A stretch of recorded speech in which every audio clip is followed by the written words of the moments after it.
Buongiorno a tutti, sono appena rientrato da un giro qua nelle mie zone, quindi sul Monte Poieto, il video è qua sopra se volete, e volevo spendere due parole per questa bicicletta che è l'Orbea Rise.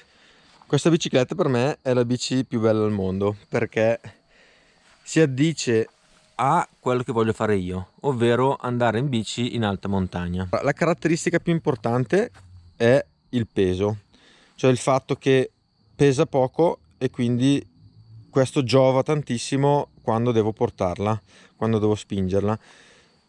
Quindi a me piace andare in alta montagna, fare sentieri abbastanza impervi, diciamo, quindi anche se devo spingere la bicicletta per me non è un problema, anzi mi piace, e avere una bicicletta che pesa meno di 20 kg per me è fondamentale.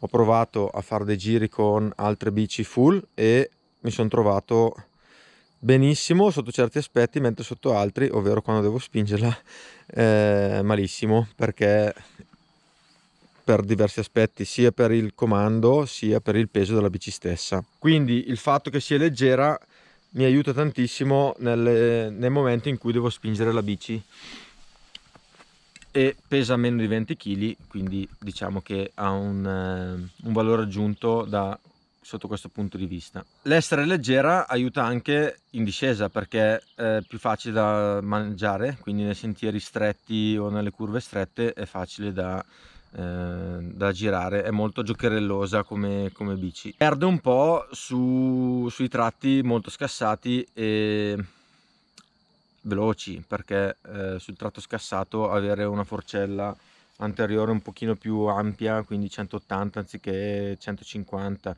e un ammortizzatore un po' più aggressivo, diciamo che aiuta molto nei tratti in discesa.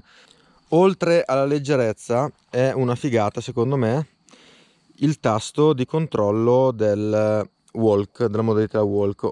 La modalità walk viene azionata in modo molto semplice perché basta schiacciare questo pulsante e la bici inizia subito ad andare avanti. Quindi l'attivazione di questa modalità avviene in maniera molto diretta. Quindi schiaccio, la bici parte subito, schiaccio, la bici parte. E in altre bici che ho provato questa non è proprio una funzione così scontata, nel senso che spesso in alcune biciclette bisogna tenere premuto per diversi secondi prima che venga attivata la modalità walk. Quindi portando spesso la bici in montagna, il fatto che che venga attivato in modo rapido è comodissimo, e anche la posizione è molto molto comoda, nel senso che col pollice riesco a schiacciare e attivare la modalità walk e tenere premuto il pulsante in modo molto comodo.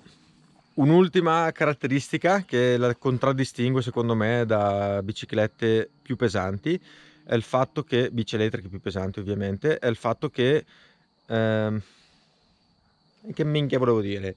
Eh, è il fatto che è molto pedalabile, nel senso che anche nella modalità eco e anche a bici spente da alcuni tratti la bici si comporta benissimo, cioè è leggera e quindi si riesce a pedalare. Quindi anche nel caso si dovesse restare senza batteria è molto facile tornare a casa o percorrere dei tratti pedalando anche con la bici spenta. Sulla batteria c'è la possibilità di mettere un range extender che ovviamente io ho preso e che porta la bicicletta ad avere una batteria simile a quelle full.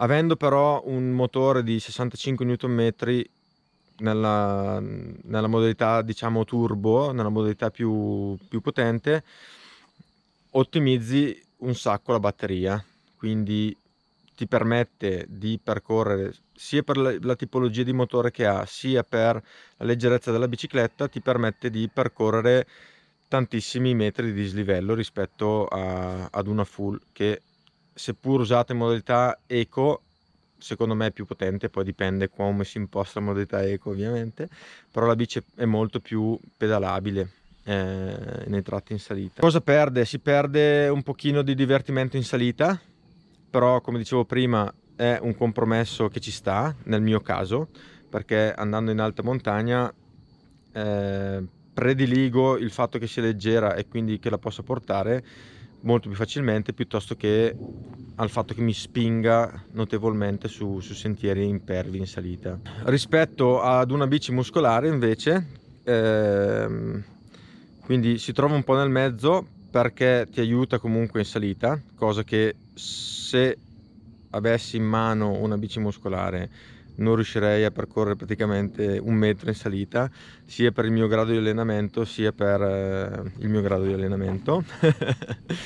No, e anche perché determinati sentieri sono davvero, non dico impossibili, ma quasi impossibili con una bici muscolare, quindi il fatto di avere un'assistita ti permette di avere un aiuto e goderti anche le salite, quindi non dover fare solo strade o sterrate in salita, ma anche sentieri con un certo grado di difficoltà, e quindi divertirti anche nel salire. Quindi muscolare per quanto mi riguarda no, perché è difficilissimo pedalarla in salita.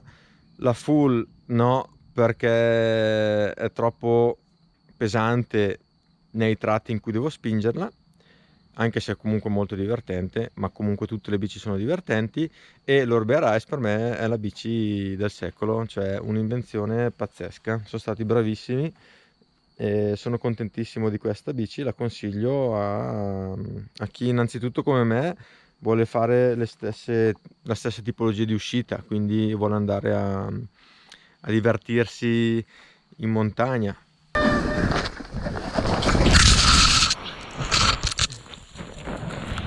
Le due. Poi dipende cosa piace a voi, chiaramente. Vi ringrazio per aver visto il video e ciao a tutti.